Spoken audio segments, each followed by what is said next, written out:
Atos capítulo 6, nós leremos a partir do versículo 1 até o versículo 7.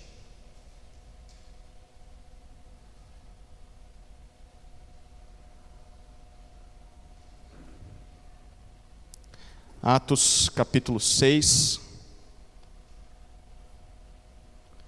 a partir do versículo 1. Acompanhe comigo a leitura da palavra de Deus.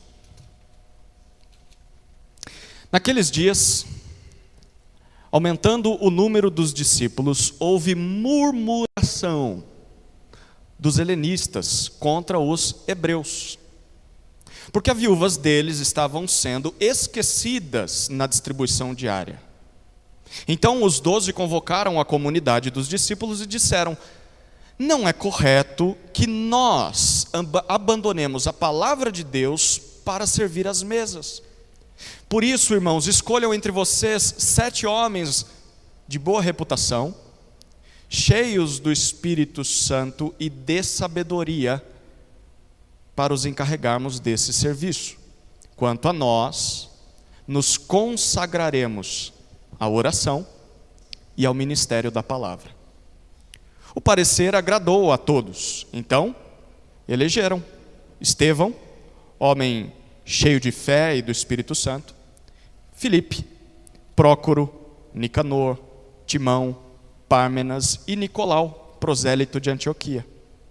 Apresentaram esses homens aos apóstolos que, orando, lhes impuseram as mãos. A palavra de Deus crescia, e em Jerusalém o número dos discípulos aumentava. Também um grande grupo de sacerdotes obedecia à fé. Amém.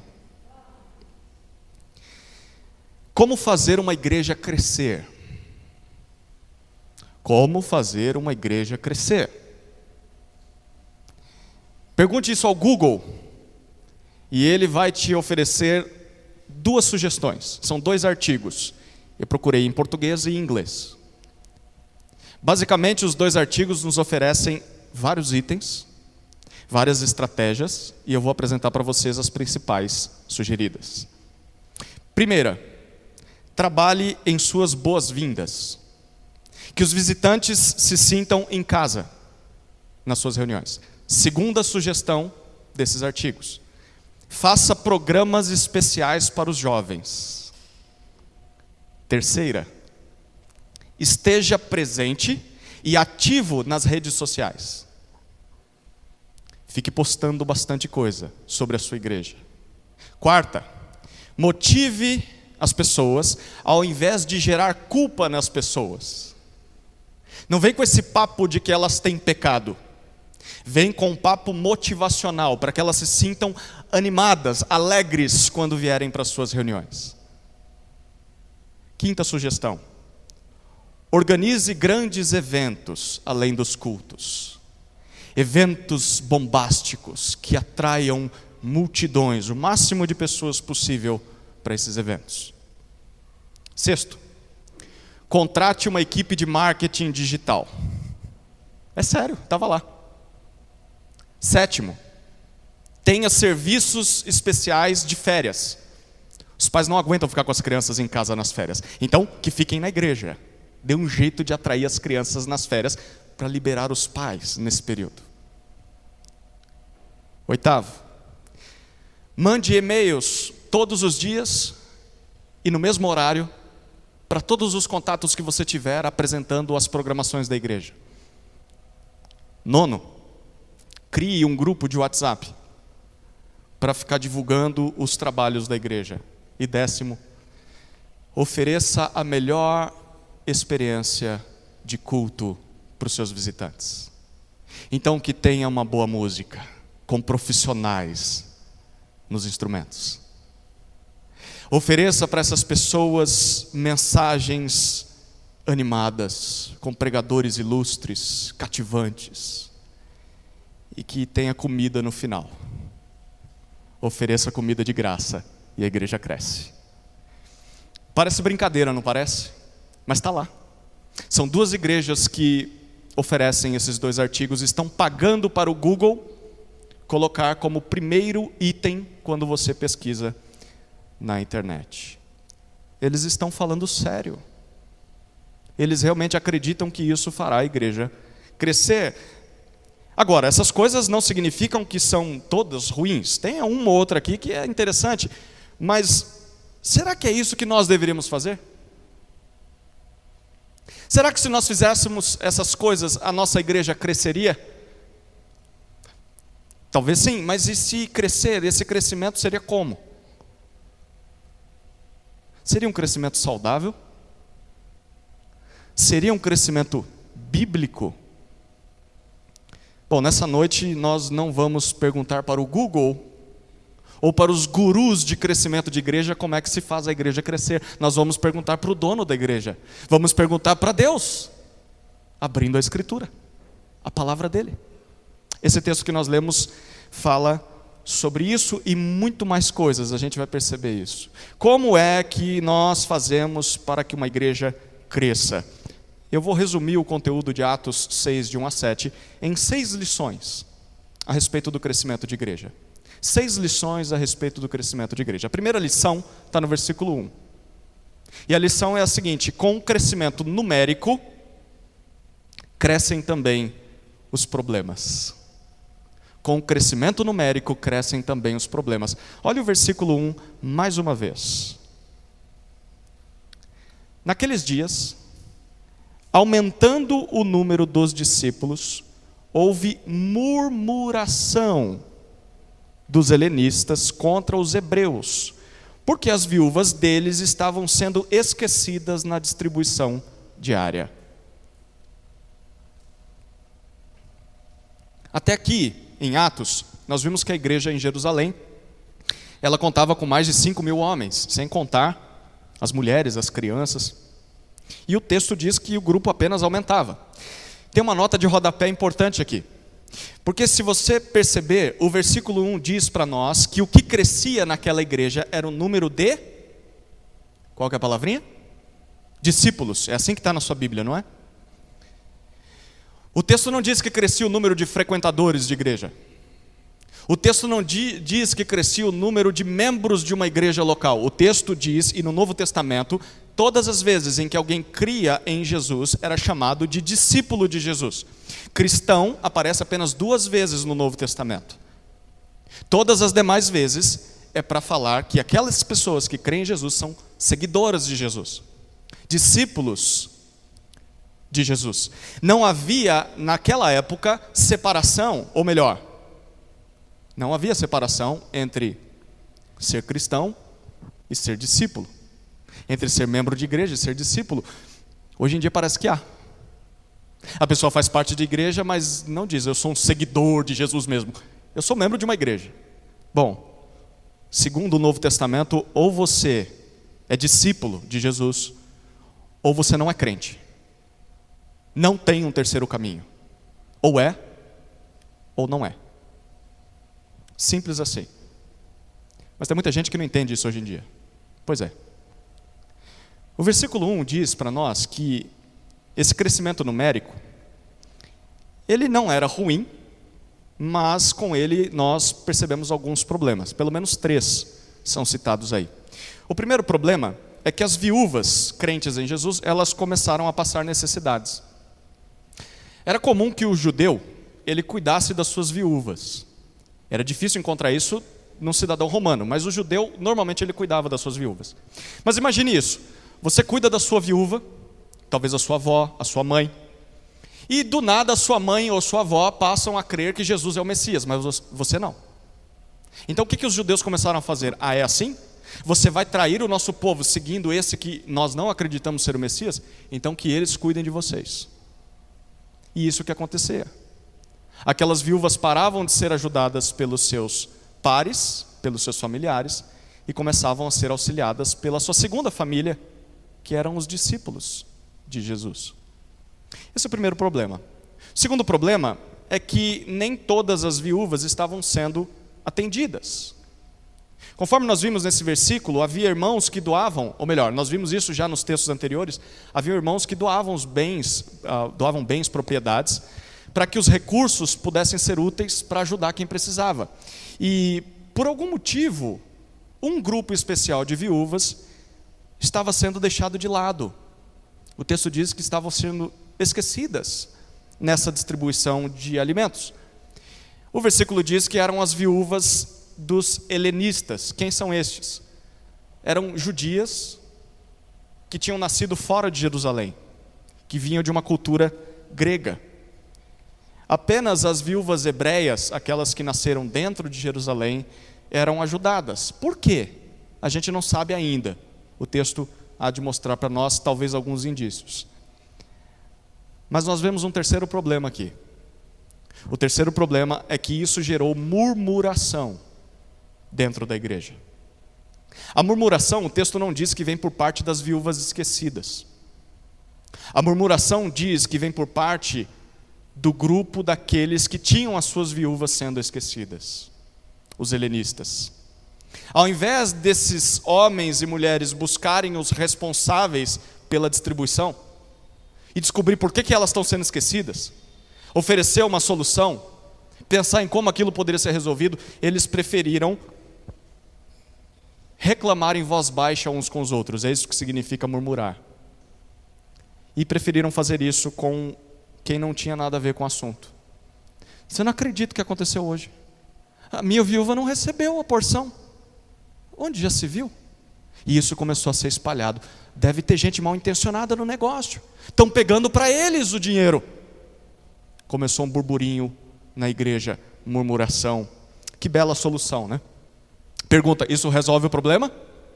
Não, isso gera um novo problema. Antes era só problema de gestão de recursos, agora é de murmúrio e é de divisão na igreja. Queridos, a primeira lição é que com o crescimento numérico crescem também os problemas. Sim, é bom crescer. É bom crescer em números. Isso pode significar que mais almas estão sendo alcançadas para Jesus. Mas não se iluda. Onde quer que pessoas diferentes se ajuntem, decidam viver juntas em comunidade e repartir os mesmos recursos, nós podemos esperar problemas. Problemas vão acontecer. Problemas que, se não forem tratados rapidamente, podem gerar outros problemas muito maiores e comprometer o todo. Portanto, à medida que nós devemos esperar conflitos, os conflitos vão surgir. Sim, eles vão surgir. Mas não se acomode com os conflitos. Não diga, é assim mesmo, não tenho o que fazer. Não se acomode e nem seja um dos que produzem os conflitos. Nós precisamos resolvê-los.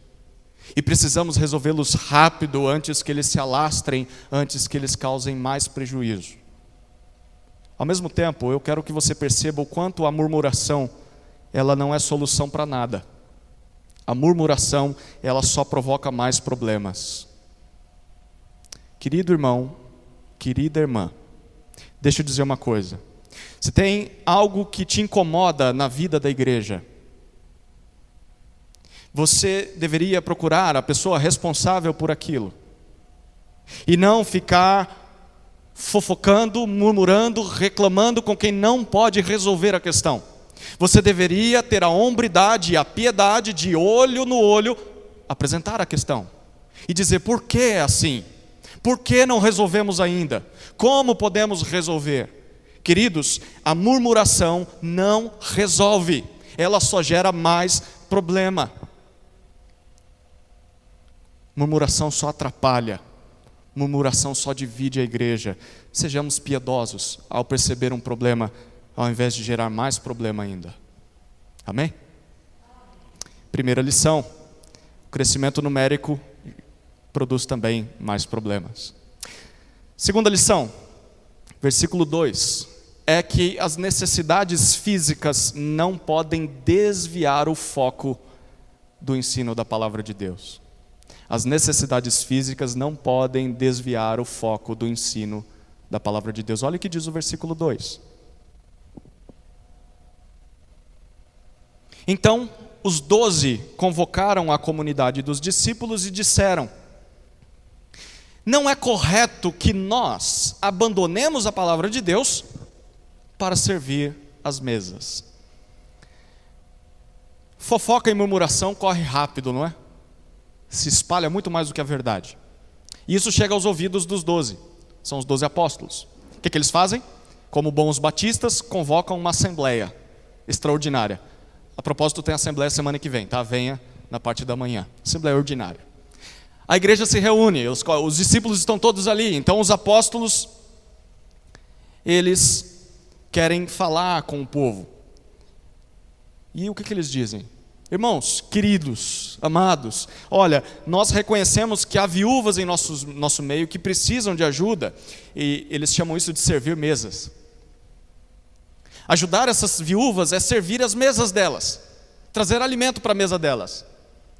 Eles reconhecem, sim, nós reconhecemos que elas precisam e elas têm sido esquecidas, mas, queridos, isso, além de ser um problema, tem um outro problema, porque não é certo, não é razoável, não faz sentido que nós sejamos os responsáveis por esse trabalho. O que os apóstolos estão dizendo é o seguinte: olha, sim, as viúvas precisam de ajuda, elas precisam de comida para o seu corpo, mas deixa eu dizer uma coisa, todos vocês também precisam de comida para a alma, todos vocês precisam de alimento para o espírito, todos vocês precisam da palavra de Deus. Não é correto que nós deixemos de lado a pregação da palavra para nos concentrar apenas em distribuir cesta básica na igreja. Com isso, o que os apóstolos estão dizendo? Bom, primeiro eles estão dizendo, será que eles não queriam servir mesas? Do tipo, eu não quero fazer esse negócio. São preguiçosos, são insensíveis, talvez, com as viúvas, é isso que eles estão dizendo? Ou talvez eles estão dizendo que a palavra é mais importante do que servir mesas, do que o alimento físico, é isso que eles estão dizendo? Não, não é isso que eles estão dizendo. Eles estão reconhecendo a importância das duas coisas. Eles estão reconhecendo que o servir mesas é importante, mas que o ministrar a palavra de Deus também é importante. A igreja precisa das duas coisas para que ela cresça de forma saudável. Mas eles concluem o seguinte: olha, nós não conseguimos dar conta de fazer tudo isso. Nós precisamos das duas coisas, mas nós 12 não temos capacidade de nos dedicarmos à pregação da palavra e ao mesmo tempo ficar atendendo viúva, olho no olho, todos os dias. Não dá. Não dá. A segunda lição que nós aprendemos no versículo 2 é que necessidades físicas não podem desviar o foco do ensino da palavra de Deus. O que isso significa para nós hoje? Pelo menos duas implicações. Primeiro, é que servir mesas é algo correto a se fazer. Ajudar as pessoas nas suas necessidades é algo certo a se fazer, e nós devemos estar envolvidos nesse tipo de socorro aos necessitados, especialmente aqueles que são necessitados dentro do seio da igreja, irmãos nossos, participantes dessa comunidade que passam necessidades. Queridos, se nós somos uma nova família, se nós somos a família de Deus, a necessidade do outro também passa a ser vista como minha necessidade. Não é assim em casa? Todo mundo só tem um par de tênis. O par de tênis do Júnior furou. O que a gente vai fazer? Júnior não tem tênis, vamos ter que comprar para ele. Então nós vamos nos apertar para que Júnior tenha um tênis. E é isso que uma família faz, não é? Uma família onde há amor. E é assim que deveria acontecer na família de Deus, no povo de Deus. O meu recurso também deve ser visto como recurso do outro. A necessidade dele é minha também. E o que eu tenho, se eu posso abençoá-lo, também devo pensar em ajudá-lo. Nós não podemos deixar de ajudar uns aos outros. Porém, a segunda implicação é que nós não podemos abrir mão do ensino da palavra de Deus para nos dedicar apenas à ajuda social. Não podemos. A igreja de Jesus, tem que falar isso com todas as letras, principalmente hoje em dia. A igreja de Jesus não é uma ONG. Nós não existimos, fundamentalmente, a nossa missão principal nesse mundo não é acabar com a fome do planeta. A nossa missão principal nesse mundo não é preservar os animais em extinção. Não é tirar os animais, os cachorros da rua e dar um lar para eles. A nossa missão principal nessa terra não é construir casas para os pobres. Todas essas coisas são boas e têm o seu valor, e você deve estar envolvido com coisas desse tipo, sim. Mas a missão principal da igreja, como povo de Jesus, é fazer discípulos de Jesus em toda a terra. Essa é a missão principal. É com isso que a igreja tem que se preocupar. E se ela se preocupar com isso, naturalmente ela vai começar a ajudar essas causas. Porque Jesus faria isso se tivesse um corpo tão grande quanto a igreja. Sim, mas a missão principal é fazer discípulos de Jesus nessa terra. Por isso, e para isso, nós precisamos da palavra. Nós precisamos da palavra de Deus. Nós precisamos de pessoas que se dediquem a estudar a palavra, a apresentar a palavra para nós e nos explicar o que a palavra de Deus significa, para que a gente saiba como obedecer a Deus, para que a gente saiba como ser discípulo de Jesus e como fazer discípulos de Jesus. Portanto, o que nós precisamos fazer é valorizar a ajuda aos necessitados, mas também valorizar o ensino da palavra. Nós devemos dar atenção aos dois. Um não pode substituir o outro. E se você fizer uma análise, um exercício simples de observação, você vai perceber que há igrejas que focam em uma dessas coisas em detrimento da outra. Ou a igreja foca muito na ajuda social e esquece o ensino, ou a igreja foca muito no ensino e esquece o social, o ajudar os necessitados. O que acontece? Essa igreja vai crescer deformada. Ela não vai crescer saudável. Ela precisa ter equilíbrio nessas duas áreas. Nós precisamos das duas. Qual que é a terceira lição que o texto nos apresenta sobre crescimento de igreja? Versículo 3. É que o serviço na igreja exige qualificação espiritual. O serviço na igreja exige qualificação espiritual. Olha o que diz o versículo 3. Por isso, irmãos, escolham entre vocês 7 homens de boa reputação, cheios do Espírito e de sabedoria, para os encarregarmos desse serviço. Ainda estamos no discurso dos apóstolos à igreja, e eles oferecem uma solução para o problema. Escolham pessoas para assumir essa responsabilidade. Nós não damos conta. Nós não conseguimos. Mas não pode ser qualquer um. Não pode ser o primeiro que levanta a mão. Há qualificações. Pelo menos 3 qualificações. Ou melhor, mais do que 3 aqui. Deixa eu ver quantas eu anotei. 5. Anota aí. Primeira, o texto diz que precisavam ser homens. Percebeu isso? Escolham entre vós homens. Por que é importante notar isso? Porque numa leitura honesta da Escritura, você vai perceber que Deus estabeleceu a liderança, seja do lar, seja da sociedade, seja da igreja. A liderança para Deus é para ser exercida pela figura masculina, pelo homem, desde o princípio. Independentemente da época, independentemente do contexto, quer você goste, quer você não goste, quer a nossa sociedade aceite, quer não aceite, mesmo que muitos neguem isso hoje em dia, Deus estabeleceu assim. Isso tem várias razões, que podem ser discutidas num outro momento, não é a hora de falar sobre isso. Mas por ora, basta saber que os escolhidos deveriam ser homens. Homens, provavelmente porque iriam liderar aquele serviço na igreja. Futuramente, esse tipo de função foi chamada de diaconia. Não nesse texto, mas futuramente na igreja foram chamados de diáconos. A primeira qualificação era ser homem. A segunda qualificação, o texto diz que precisavam ser 7. Percebeu isso? 7 homens. Por que esse número? Há quem diga que é porque 7, para a cultura judaica, é o número da perfeição. Mas não parece que os apóstolos estão pensando assim tão filosoficamente. Por que 7? Numa leitura simples, a impressão que nos dá é de que eles precisavam de 7 para suprir a necessidade do momento. Aquela escolha de 7 pessoas deveria ser relacionada à quantidade de viúvas necessitadas que a igreja tinha. Se fossem mais viúvas, talvez nós teríamos aqui uma lista com 8, 9 homens. Se fossem menos viúvas, talvez 4, 5, não precisava de 7. Mas eu quero que você perceba aqui, a quantidade de líderes de serviço na igreja está diretamente relacionada à quantidade de necessidade que há na igreja. Agora deixa eu fazer uma perguntinha para aqueles que são mais presentes na vida dessa igreja. Queridos, isso nos leva a concluir que nós precisamos de mais líderes, sim ou não? O que sobra é necessidade. Falta é voluntário.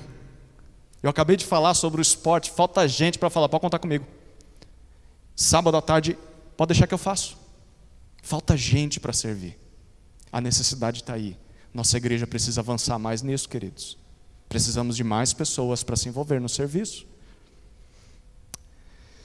Terceira qualificação desses homens: precisavam ser homens, o texto diz, de boa reputação, ou de bom testemunho, diz a sua versão talvez. Interessante, né? Era necessário que os escolhidos fossem respeitados pelas pessoas ao seu redor. Não poderia ser alguém mal visto pela sociedade. Não poderia ser alguém mal visto pela igreja, ou talvez pelos seus familiares. A piedade desses homens precisava ser notória. As pessoas confiariam recursos financeiros a eles. Eles mexeriam com o dinheiro das pessoas. Precisavam ser honestos. Precisavam ser confiáveis, dignos de confiança. A quarta qualificação é que precisavam ser homens cheios do Espírito Santo. Óbvio, Espírito aqui está se referindo ao Espírito Santo. Não podiam ser pessoas dominadas por desejos pecaminosos ou por vícios. Precisavam ser homens dominados pelo Espírito de Deus. Homens parecidos com Jesus. Homens cheios do Espírito Santo. Por quê? Porque esses homens iam lidar com pecadores. A igreja estava com gente murmurando e gente passando fome. E normalmente quando você tem murmúrio e gente com fome, você tem pecado no meio, não tem? Eles iam ter que mexer na parte suja da igreja. Não cheira muito bem o pecado. Precisavam ser homens que estivessem sob controle do Espírito, para no momento de confronto, de embate, não devolverem o mal com mal, mas devolverem o mal com bem, com amor, com graça. Por isso precisavam ser cheios do Espírito. A quinta qualificação: precisavam ser homens cheios de sabedoria, diz o versículo. Eles iriam tratar com a gestão ou administração de recursos. Eles também iriam ter que alistar as viúvas necessitadas, fazer uma escala de quem que ia distribuir. Enfim, eles precisavam ser homens inteligentes, homens experientes, homens espertos, homens capazes de aplicar a sabedoria bíblica na sua vida. Precisavam ser homens sábios. Queridos, a nossa terceira lição da noite é que o serviço na igreja exige qualificação espiritual. Você já parou para pensar sobre isso? Que serviço para Deus exige vida com Deus. Não parece óbvio? Parece. Mas por vezes na prática isso não é visto. Deixa eu pensar em alguns exemplos aqui. Mesmo que o que você faça seja simplesmente abrir uma porta e fechar uma porta no domingo. Mesmo que o que você faça seja preparar um cafezinho ou um chazinho. Mesmo que o que você faça seja contar moedas no final do culto. Mesmo que o que você faça seja pagar uma conta no banco ou na lotérica. Quem prega a palavra de Deus precisa ter comunhão com Deus, sim ou não? Mas quem serve mesas também. Quem faz esse tipo de serviço que eu coloquei aqui também. Por quê?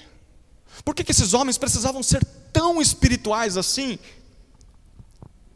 Porque para Deus não interessa o tipo de serviço que você realiza. Interessa para quem você está fazendo aquilo. Para quem você está servindo. Se você varre o chão, em nome de Deus, servindo, você precisa fazer isso como se Deus estivesse ali presente. Como se Ele fosse entrar naquela sala. Como se Ele fosse pedir contas do seu trabalho. Mas se você também está abrindo a sua Bíblia e aconselhando alguém, precisa fazer também com a mesma seriedade. Seja pregando a palavra, seja servindo mesas.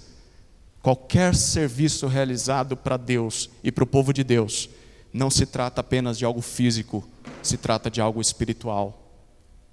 E serviço para Deus exige vida com Deus. Para isso é necessário qualificação espiritual. Para servir a Deus, precisamos estar bem com Deus e bem com o povo dele, seja lá o que você faça. O serviço na igreja exige qualificação espiritual. Talvez essa é a noite de muitos confessarem: Senhor, preciso fazer com mais esmero, com mais atenção, com mais diligência. Mesmo que seja uma coisa que ninguém vê, porque é para o Senhor. Quarta lição sobre o crescimento da igreja está no versículo 4. É que a igreja sempre necessitará de oração e de palavra. Sempre. A igreja sempre necessitará de oração e palavra. Olha o que diz o versículo 4. Quanto a nós, nos consagraremos à oração e ao ministério da palavra. Nós ainda estamos no discurso dos apóstolos, e depois de oferecer a solução ao problema, que era levantar aqueles 7 homens, eles concluem dizendo que eles iriam continuar a fazer.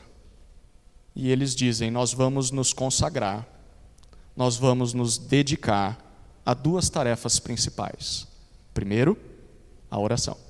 Segundo, ao ministério da palavra. Queridos, a quarta lição sobre crescimento de igreja é que a igreja sempre necessitará de oração e de palavra. Sempre.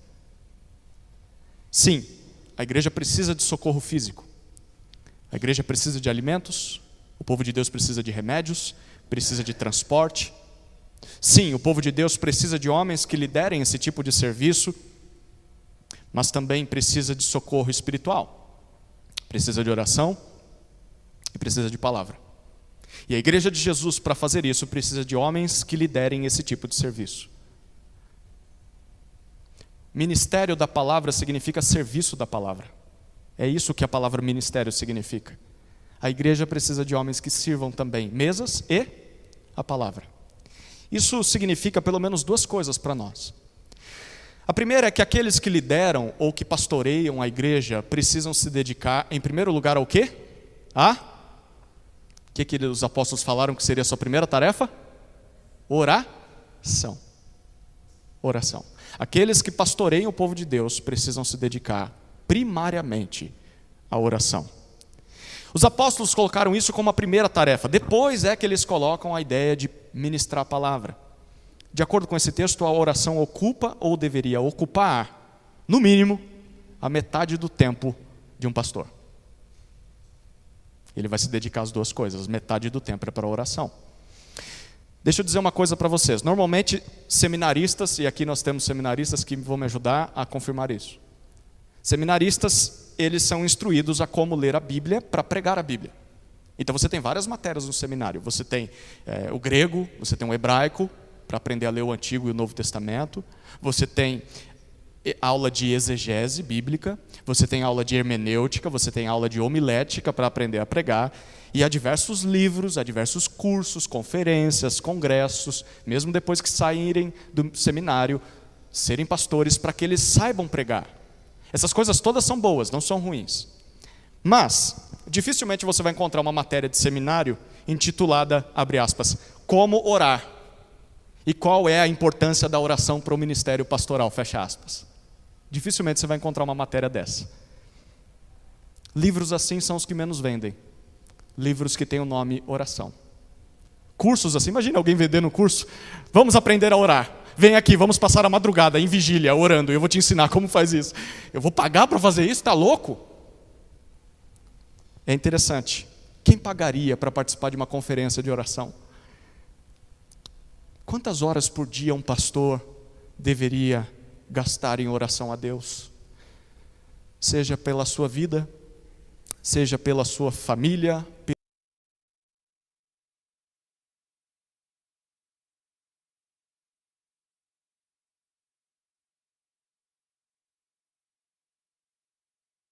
com os apóstolos. E orar é trabalho duro. E todo pastor, todo presbítero deve se dedicar à oração. Isso significa que, deixa eu dizer uma coisa, se como igreja nós deveríamos esperar que os nossos pastores orassem. E nós devemos dar tempo para que eles façam isso. Se você vê o seu presbítero, o seu pastor de joelhos, de olhos fechados, orando, não interrompa ele, é o trabalho dele. Certa vez um pastor estava de joelhos orando no gabinete, chegou alguém para falar com ele e a secretária disse: espera aí, vou ver se ele está ocupado. Olhou pela janela e disse: pode ficar tranquilo, pode entrar, ele está só orando. Ele está trabalhando. É parte do trabalho dele orar. As pessoas na nossa cultura consideram a oração como algo, é perda de tempo, né? Porque você está orando, posso te interromper a qualquer momento, não tem problema. Oração é trabalho pastoral. Se você vê seu pastor orando, não interrompa. Aproveite e compartilhe alguns motivos de oração, para que ele saiba pelo que orar ainda mais por você. E também, se você nunca ver o seu pastor orando, exorta ele, porque ele precisa orar. Tem um jovem na igreja que sempre que me vê diz: ei pastor, está orando? Rapaz, eu tenho que responder essa pergunta. Cobre dos seus pastores a oração, eles precisam orar. Ao mesmo tempo, uma segunda implicação para nós é que aqueles que lideram ou pastoreiam precisam se dedicar também ao serviço ou ministério da palavra. Eles devem se dedicar primariamente à oração, mas em segundo lugar, à palavra. No ministério pastoral, sempre haverá a tentação para que o pastor se envolva com muitas outras demandas. Então tem muito pastor ocupado com reuniões, tem muito pastor ocupado com a gestão administrativa do prédio, dos recursos, com coisa de banco, com coisa de cartório. Tem muito pastor preocupado com o patrimônio da igreja, preocupado com a denominação, participando de reuniões, de conferências, enfim, um monte de coisa. E sempre será uma tentação para o pastor. Mas o pastor, o presbítero na igreja, precisa dedicar o melhor do seu tempo, além de se dedicar à oração, o melhor do seu tempo para ensinar, estudar e ensinar a palavra de Deus. Deus comissionou o pastor para isso. É um serviço dele. Pastor que não quer estudar tem um problema. Ele precisa estudar, porque ele precisa conhecer aquilo que ele vai ensinar para o povo. Uma igreja que quer um pastor que não ensina também é um problema, porque a igreja precisa da palavra. O pastor precisa ser fiel àquilo que ele lê na Bíblia, àquilo que ele fala, e a igreja precisa investir nele. A igreja precisa investir nesse pastor para que ele possa cada vez mais se dedicar a essa tarefa com excelência. O que isso significa? Tem algumas questões práticas para nós aqui. Significa, primeiro, que a igreja pode contribuir com esse pastor pela formação acadêmica dele. Pode contribuir ofertando e doando livros para ele, ofertando um aprofundamento teológico. Mas essa igreja também pode contribuir entendendo que ele precisa de tempo para preparar uma boa pregação, um bom ensino para a igreja. Não dá para o pastor estar em todos os eventos, em todos os ministérios da igreja. Não dá para o pastor estar visitando todo mundo e ter uma boa pregação para oferecer no domingo. Não dá, o tempo dele é limitado. A igreja precisa entender isso. A Bíblia nunca diz: visitai-vos uns aos outros para o pastor. A igreja cristã ao longo da história entendeu que quem tinha que visitar e acompanhar eram todos, pastor também, mas toda a membresia. O que a Bíblia diz é: o pastor vai se dedicar ao ensino, ele precisa, porque a igreja precisa da palavra. Isso significa também que nós devemos nos dedicar ao máximo para que os pastores não tenham de se preocupar com ter de trabalhar fora. Eu sei que às vezes a igreja ela tem dificuldade financeira. Tem igrejas que não têm condições mesmo, mas tem igrejas que têm condições. Mas ainda assim não fazem tudo o que poderiam para sustentar seus pastores. Pensa comigo, quem é que consegue se sentar à frente de uma Bíblia com anotações abertas por horas, passar o seu dia ali tentando preparar uma pregação com fidelidade para o povo de Deus, sabendo que a sua família está lá em casa passando por necessidades físicas? Não sei se você já teve a experiência de passar por isso, é difícil. Quem é que vai conseguir se concentrar? Então, a igreja, oferecendo um bom sustento para os seus pastores, não estou falando só de mim, não. Eu estou falando para o resto da sua vida, você tem que levar isso para a sua vida. Oferecer um bom sustento, não para ele se tornar rico, o suficiente para que ele não se preocupe com isso. Para que ele não tenha que ficar pensando: preciso de um segundo emprego. Preciso trabalhar de madrugada, preciso entregar pizza, sei lá o que eu vou fazer, porque eu preciso colocar comida na minha mesa. E a igreja não está dando condições. Porque se o pastor estiver preocupado com essa segunda coisa, cada vez menos a pregação vai ser com qualidade? Porque ele não vai ter tempo para isso. Então a igreja precisa se dedicar a isso, porque no final é ela que ganha. O texto que nós lemos na hora do ofertório fala sobre isso. Aqueles que ministram o evangelho, que vivam do evangelho. Queridos, quando surge uma crise na igreja, uma necessidade na igreja, como foi no caso aqui, o que mais importa não é o quanto que o pastor construiu. O que mais importa não é o quanto aquele pastor fez em prol da gestão financeira, administrativa da igreja. O que importa, na hora da crise, é o quanto aquele pastor orou. E o quanto aquele pastor conhece da palavra para ministrar para você. Na hora do luto, tanto faz o número de cadeiras que tem na igreja. Interessa se o pastor está de joelhos orando pela tua família. Interessa se ele conhece a escritura para ministrar para você. Nós deveríamos considerar essa necessidade quando as coisas estão bem. Essa foi a nossa quarta lição. A quinta lição, versículos 5 e 6. Os problemas na igreja podem e devem ser resolvidos. Olha o que dizem os versículos 5 e 6. O parecer agradou a todos. Então elegeram Estevão, homem cheio de fé e do Espírito Santo, Filipe, Prócoro, Nicanor, Timão, Pármenas e Nicolau, prosélito de Antioquia. Apresentaram estes homens aos apóstolos, que orando lhes impuseram as mãos. A igreja gostou da ideia. Agradou todo mundo. Então a igreja se moveu. O versículo 5 diz que eles mesmos, elegeram 7 homens, obviamente estão qualificados de acordo com a qualificação dos apóstolos. E eu quero que você perceba 2 detalhes no versículo 5.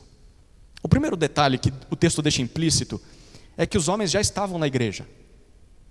Não foi assim, a igreja viu que não tinha quem fizesse, e aí foi e contratou 7 de fora. Normalmente é isso que a igreja faz, né? Está faltando pastor, então o que a gente faz? Ao invés de levantar dentro da igreja, a gente contrata de fora. Não. O texto diz que esses homens já estavam lá, e esses homens já eram qualificados. Bastava que a igreja os percebesse, bastava que a igreja desse para eles o papel para liderar aquele serviço. Sabe o que isso significa? Significa que eu devo buscar estar qualificado para que eu um dia possa subir em cargos na igreja. É isso? Não. Não era isso que aqueles homens faziam. Isso significa que a nossa vida deve ser marcada por uma busca por irrepreensibilidade. Sermos irrepreensíveis, sermos piedosos, crentes em Jesus exemplares, mesmo sem interesses em cargos, porque é a vontade de Deus para nós. Estarmos qualificados dentro desse texto não é só para se tornar diácono, é para ser um crente mais fervoroso, mais pronto para o serviço a Deus. E quem sabe quando a necessidade surgir, nós não estaremos prontos para servir com excelência. O segundo detalhe ainda do versículo 5, não fica tão claro numa primeira leitura, mas todos estes 7 homens eram de origem helênica, origem grega, ou seja, eram de fora de Jerusalém. Como nós sabemos disso? Porque todos os nomes escolhidos aqui são gregos. Nenhum desses nomes aqui vem de dentro de Israel. É tudo grego, é tudo da cultura grega. O que isso significa? Lembra em qual grupo foi que começou o problema? Nas viúvas de fala grega, as helênicas, certo? Quem começou a murmurar foram os gregos, os judeus gregos, que nasceram fora de Jerusalém. E o que o texto está dizendo aqui é que quem foi levantado, ou quem foram levantados para solucionar o problema, são 7 homens da mesma comunidade, os gregos. Se o problema está dentro do grupo de vocês, então que vocês mesmos resolvam a crise. Que vocês mesmos se levantem da cadeira e comecem a servir as mesas. Em outras palavras, queridos, se você viu um problema, seja você mesmo o início da solução a esse problema. Ao invés de ficar murmurando, gerando mais problema ainda para a vida da igreja, coloque-se à disposição. Você viu que a tomada está quebrada? Nossa, está vendo? Ninguém conserta a tomada. Faz alguma coisa. O ventilador não funciona mais. Lá, não tem diácono para fazer isso aqui? Faz você alguma coisa. Está faltando gente para cuidar das crianças. Faz você alguma coisa. De que adianta ficar murmurando e reclamando? Não dá para a liderança fazer tudo, é o que os apóstolos estão dizendo. E o que a igreja entendeu naquele momento é isso: eu preciso me colocar à disposição se eu vi um problema. Queridos, falemos menos e sirvamos mais. Se falta gente para fazer, diga assim então: Senhor, eis-me aqui. É bonito cantar na música, né? Eis-me aqui, Senhor, usa-me a mim. Ei, está precisando de alguém para fazer isso. Senhor, usa o outro, eu não. Eis-me aqui, Senhor. Estou à disposição. O que tem para fazer? Se eu vi o problema, eu sou o primeiro a ser a solução para aquele problema. Nós deveríamos fazer mais isso e parar de reclamar, porque a murmuração não resolve nada, nós vimos isso. A quinta lição do crescimento a respeito da igreja é que os problemas na igreja podem e devem ser resolvidos. O versículo 6, a gente não falou sobre ele ainda, mas enfim, os 7 são escolhidos pela igreja, mas eles não assumem o trabalho ainda, sem antes serem aprovados e autorizados pelos apóstolos. Percebe isso? A igreja levanta os 7, leva para os apóstolos, e os apóstolos, impondo as mãos, encarregam eles desse serviço. O que significa a imposição de mãos? Não é passar poder para o outro. Não tem nada de especial, porque eles já eram cheios do Espírito. Eles já eram homens qualificados. O ato de impor as mãos sobre aqueles 7 homens significava basicamente o seguinte: como apóstolos, eles estavam dizendo: nós aprovamos esses homens. Nós confiamos a esses homens o trabalho das mesas. Eles estão indo em nosso nome. Nós estamos com eles enquanto eles fazem o trabalho deles. Futuramente, quando os apóstolos começaram a morrer com o tempo, o pastoreio ou a liderança da igreja passou a ser responsabilidade dos presbíteros.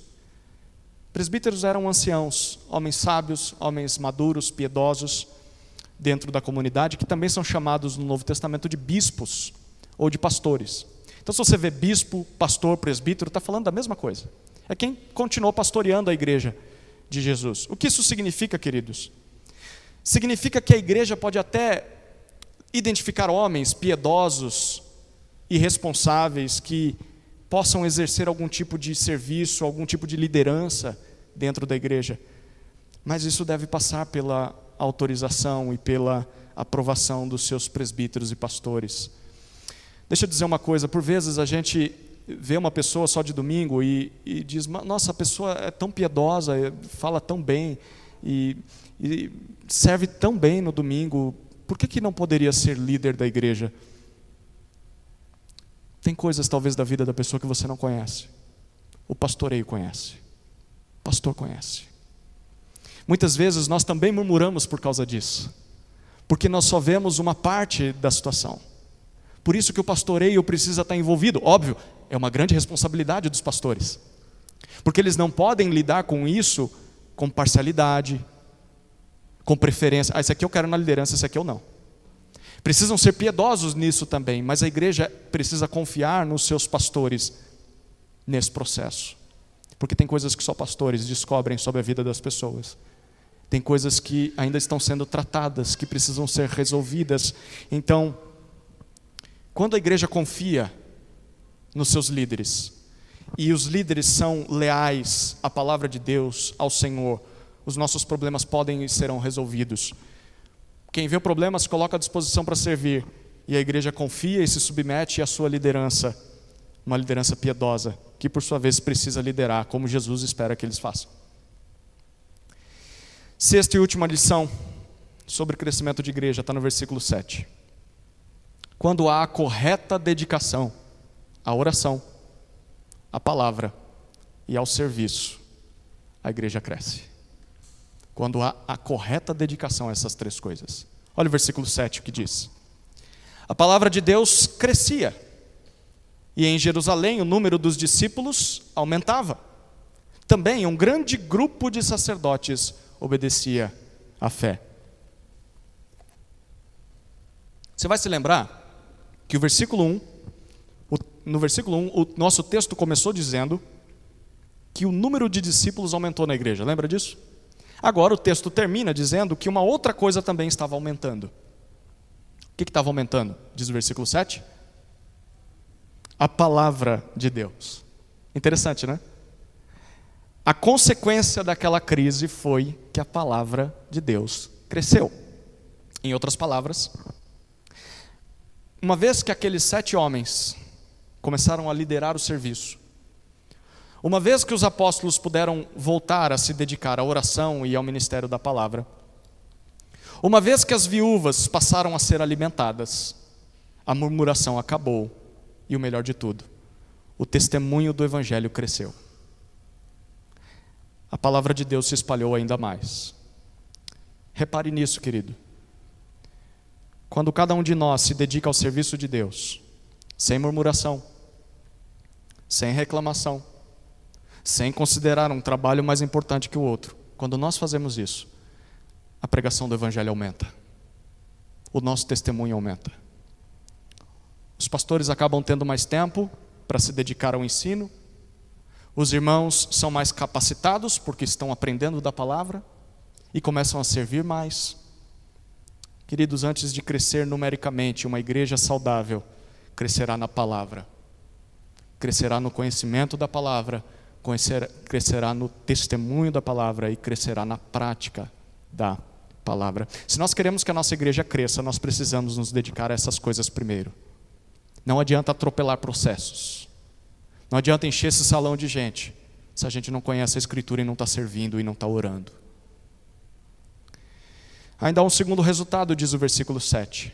Depois que aquele conflito foi resolvido, o número de discípulos continuou a crescer, a ponto de você ver muitos sacerdotes crendo. Isso vai gerar outros problemas na vida da igreja. A gente vai ver domingo que vem. Mas deixa eu dizer uma coisa. Quando a igreja de Jesus se dedica corretamente à oração, à palavra e ao serviço, o caminho para alcançar novas vidas para Cristo estará aberto. A porta está aberta. Deus irá atrair os perdidos para aquilo que está acontecendo nessa comunidade, porque essa comunidade vai ser atraente. O descrente vai olhar para a igreja e vai dizer: gente, lá as pessoas se amam, eu não vejo necessitados entre eles, nem a minha família me ajuda como os crentes se ajudam. Quando eu olho para esse povo, eles não só se amam, mas eles se servem. Não são egoístas, não estão pensando só em si mesmos. No mundo é assim que funciona, mas dentro da igreja é diferente. Eles se preocupam com as necessidades dos outros. Esse povo ouve e obedece a Deus, eles são diferentes. Agora, pense no contrário. Quando essas coisas, a oração, a palavra e o serviço não estão acontecendo ou estão desalinhadas, não a oração, não a palavra, não há serviço, mas na igreja só tem murmuração, só tem fofoca, só tem divisão, só tem submissão à liderança, só tem desvio de foco, os pastores não fazem o seu trabalho. Bom, quando essas coisas acontecem, pode esquecer. Mesmo que o número de pessoas, de frequentadores, aumente, não haverá o aumento de discípulos de Jesus. Apenas aumentará a quantidade de pessoas, mas não de discípulos. No final das contas, nós podemos ter uma igreja cheia, mas não de discípulos, só de espectadores, frequentadores, consumidores. E aí, vale a pena esse crescimento? Tem isso aqui cheio de gente, mas gente que está aqui como se estivesse no cinema. Paguei meu ingresso, quero o melhor show. E ai de você se não me der o melhor show. Quero ficar arrepiado com a música de hoje. Se eu não ouvir uma palavra que me arrepie os fios do cabelo, eu não volto mais aqui. Vale a pena ter uma igreja cheia de gente, mas que na segunda-feira não segue Jesus? Se você quer ver a nossa igreja crescendo de forma saudável, ore. Ore. Dedique-se a aprender da palavra e dedique-se a servir. Servir. Colocar em prática aquilo que você está aprendendo. Se não for para fazer isso, não vou mandar você embora, mas esqueça.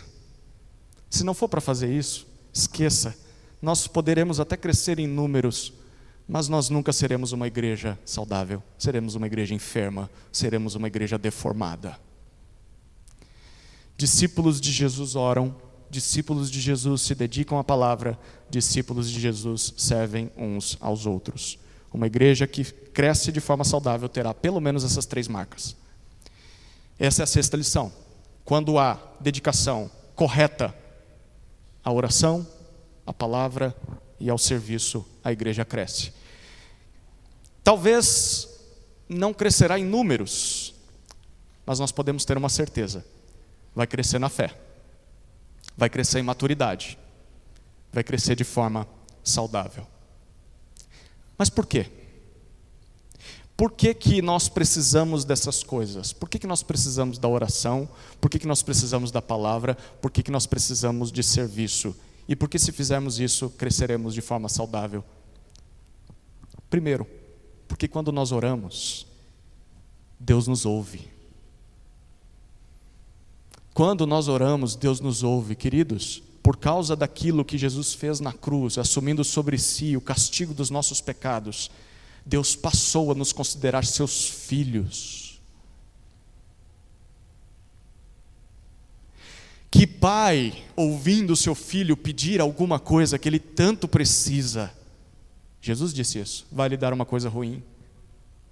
Quando nós dobramos o nosso joelho e pedimos para Deus aquilo que nós vemos na palavra dele, dizendo: Senhor, salva almas, Senhor, cura pessoas, Senhor, restaura casamentos, Senhor, traga de volta desviados, Senhor, liberta aquela pessoa daquele pecado, Senhor, me liberta das amarras.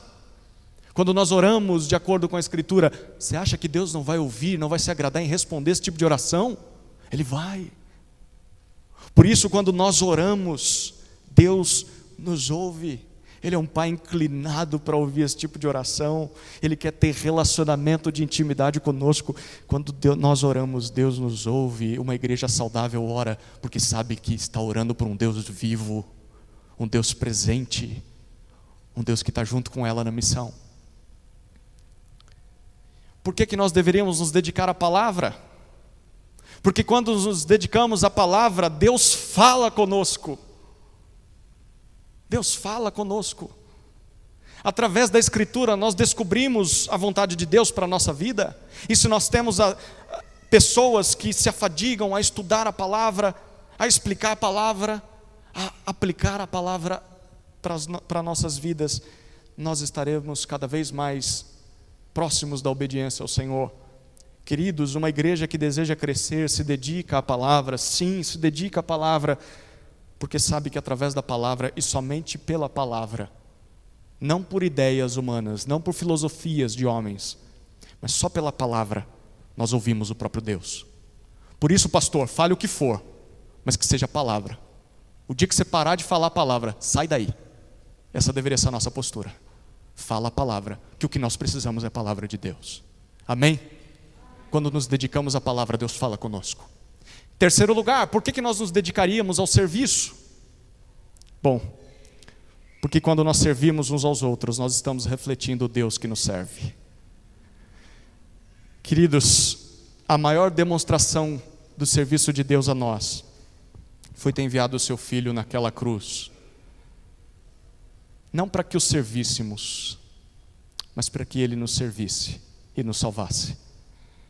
Quando nós nos dedicamos ao serviço na igreja, nós estamos nos tornando cada vez mais parecidos com o nosso Deus e Salvador, com Jesus Cristo, que veio para servir e dar a sua vida em resgate por muitos. Se você foi resgatado e servido por Jesus, servir é honroso, porque eu estou me parecendo mais com quem me salvou, com o meu amor, com o meu amado.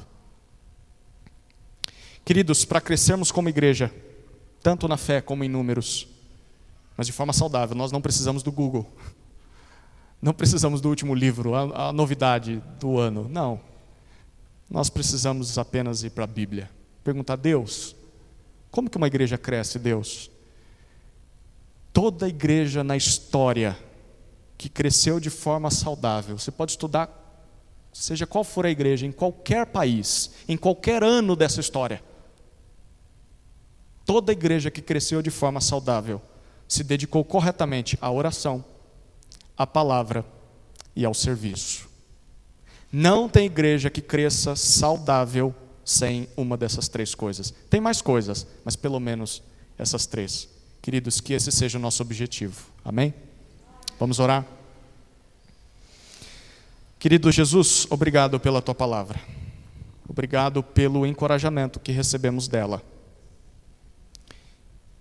e porque o Senhor já deixou muito claro como a sua igreja deveria funcionar. Não precisamos ser criativos, não precisamos inventar as coisas. Basta fazer o que o Senhor mandou. E o crescimento é o Senhor quem dá. Por isso nós pedimos e oramos de acordo com a sua vontade. Que nossa igreja seja uma igreja de mais oração. Que nossa igreja seja uma igreja que não só conheça a palavra, mas valorize isso. Mas que principalmente coloque ela em prática, servindo uns aos outros. E que o Senhor faça o resto, que na verdade é o trabalho principal, que é atrair as pessoas, converter as pessoas através do nosso testemunho. Usa-nos, Senhor. Queremos ser usados para a Tua glória. E o nosso sonho, o nosso desejo, o nosso pedido é que esse salão aqui não comporte o número de discípulos que o Senhor vai alcançar nesse bairro. Não queremos frequentadores. Não queremos apenas membros de igreja. Não queremos apenas números, mas sonhamos com discípulos que fazem discípulos. Que esse local seja pequeno para isso, Senhor. É o nosso sonho, é a nossa oração. Pedimos isso para Ti. No Teu nome que oramos. Amém.